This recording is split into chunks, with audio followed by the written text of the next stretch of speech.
Welcome, everybody. This is the MasterClass. My name is Patricknazareth. I have around 30 years of experience in teaching, and I would like to help dispel your doubts, should you have any. Today, we look at the chapter Nelson Mandela, Long Walk to Freedom, written by Nelson Mandela. Nelson Mandela, born in 1918, died in 2013, was a prominent South African leader. He fought against apartheid, and in fighting for his beliefs, he spent 27 years in prison. Finally, upon his release, he became South Africa's first black president in 1994. He also won the Nobel Peace Prize for his efforts. People around the world remember him as a symbol of peace, forgiveness, and fighting for what is right. Long Walk to Freedom is his autobiography, which tells the story of his life and his struggles against the regime. This particular chapter is a small excerpt from that book. It was the 10th of May, a beautiful day. The past few days had been spent by Nelson Mandela in meeting the world leaders and other dignitaries who had come to watch him at his oath-taking ceremony. Where were these ceremonies to be held? At a beautiful amphitheater that was formed by the sandstone buildings in Pretoria. For years and years, this group of buildings had been the scene of white supremacy,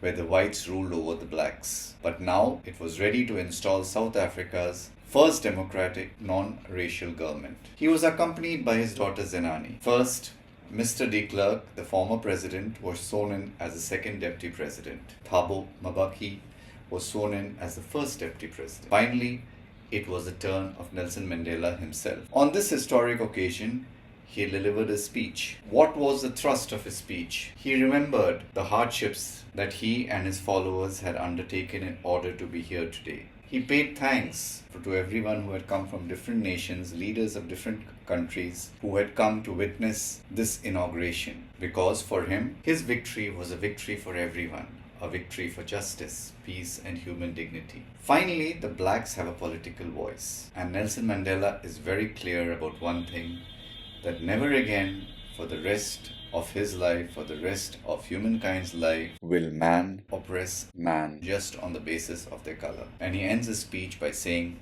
God bless Africa. As he finishes his speech and sits down, he is treated to a flight past of jet fighters. The loyalty of the military has now been transferred to the black democratic government. It could have been that this military would have been used to crush the black movement. Instead, the generals of the South African Defense Force, the heads of the police, were there sitting in front of him and saluting him as their leader. Nelson Mandela thought about the fact a few years ago they would not have saluted him but instead would have arrested him. The new South African flag flies high. Two anthems are played, not one national anthem. Two national anthems are played. The first, Nkosi Sikelel I Africa, was sung by the whites, and blacks sang the old national anthem, Die Stem. These are anthems that peoples of these races would not have sung before such a day, and by making sure that it is sung on the installation of Mandela as president, Nelson Mandela himself is ensuring that he sends out a powerful message of unity,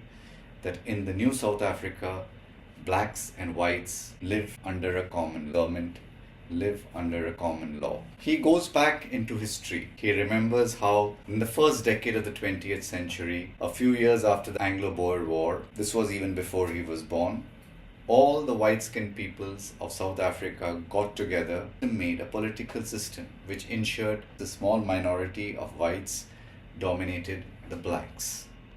It was the basis of apartheid, the segregation of blacks from whites. Nelson Mandela has destroyed this system forever and has been replaced by a democratic process where every person would have the same rights regardless of their color. A lot of people had contributed to the dawning of this day. A lot of sacrifices has been made. He thinks about the many people who gave their lives, had suffered. He is upset that he is not able to thank them, that they are not there to see what their pain, their suffering, their struggle has finally culminated in. Apartheid created deep divisions within the South African society. Mandela is clear that it will not heal in his lifetime.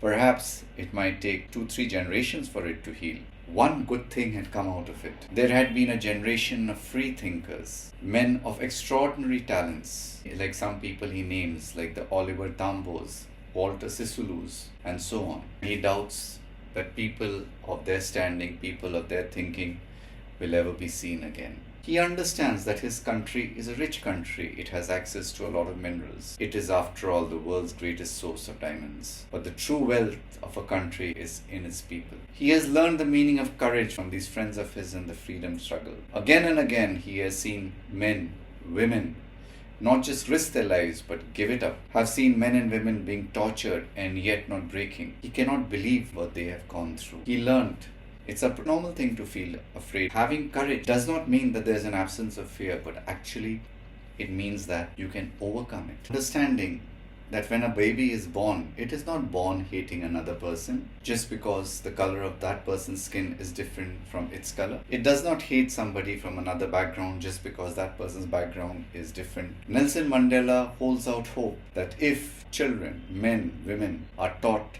how to hate, they can also be taught how to love. Because love is much more natural than hate. He recalls when he was in prison, when he was being treated badly, he saw an expression of goodness in one of the guards, and his faith in the humanity of all humankind was restored. He understands that even though you can hide the flame of good inside you, you can never ever have it removed. He remembers when he was growing up, he thought is born to have two responsibilities. One towards his family, one towards his country. He never thought that he was a slave. He thought he was born into a free country. He did what he wanted as a child, ran where he wanted, swam where he wanted, ate food under the stars. As far as he was concerned, obedience to his father, the customs of his tribe were most important and meant to be followed. He was not worried by laws that were made by man or by God. Later on in life, as he got a proper education, he began to realize that freedom is not really freedom the way it was given to him. And he's forced to make a choice. He realizes that if he serves his country, he cannot serve his family. He chooses his country over his family. He wanted a better life for his family. He wanted a better life for everybody. Everybody who looked like him, everybody who was black. That was when he joined the African National Congress. He was educated as a lawyer, but he chose to become, in the eyes of the law, a criminal. It was not that he was presenting himself as somebody who is willing to give up everything for others. It was simply that he could not begin to enjoy what he had until and unless he was able to share it with everyone of his own blood, with everyone of his own skin color. And he knew it was not possible as long as his people suffered under the oppression of the whites. He realized that even though the blacks were kept in bondage by the whites, both the races needed to be set free. You see, whether you are the oppressor or the oppressed, the things that you have to put up with, the things that you have to do, rob you of your basic humanity. Who are the characters in this story then? Nelson Mandela. He's a strong, wise leader. He spent his life fighting for freedom. A very humble man. He shows great courage and forgiveness. You have Mr. de Klerk, he was the former white president who becomes the second deputy president. Thabo Mbeki, who becomes the first deputy president of South Africa. You have Zenani, Mandela's daughter, who accompanies him. You have the military generals in attendance. The army, the police, the higher-ups who once fought against Mandela now accept the government of the day. And finally, the visiting dignitaries, people from all parts of life who have come to watch Nelson Mandela's inauguration. The setting, the amphitheatre formed by the Union Buildings in Pretoria, South Africa. There are other settings that I mentioned.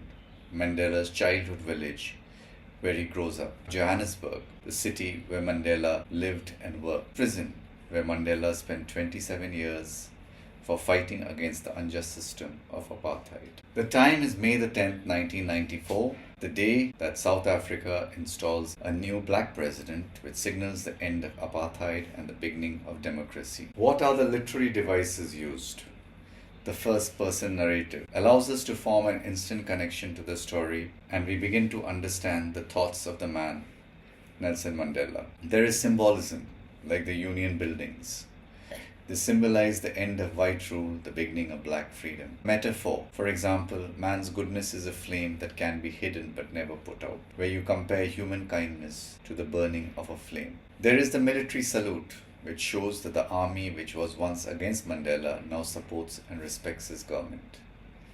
There is contrast. Mandela comes up with different things, the past versus the present.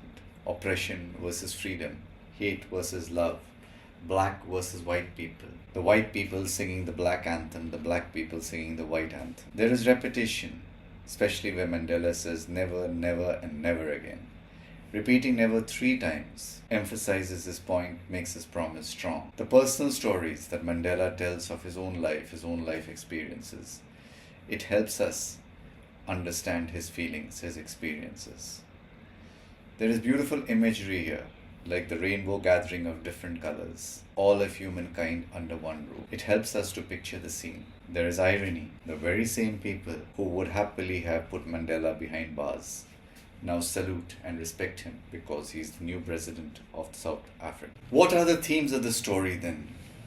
Obviously, freedom and justice. All people need to be treated fairly and the same no matter what color their skin is. There is unity and forgiveness. Mandela could be forgiven for seeking revenge on the whites. Instead, he wishes to bring the whites and the blacks together and forget the past wrongs that have been done. Sacrifice, where Mandela literally sacrifices his family to fight for the people of his country. There is change, there is hope. The worst situations can be changed if you just keep on trying. Human dignity. Every living being deserves respect and the chance to live a good life. Learning to hate versus love. Hate is something unnatural, love is something natural.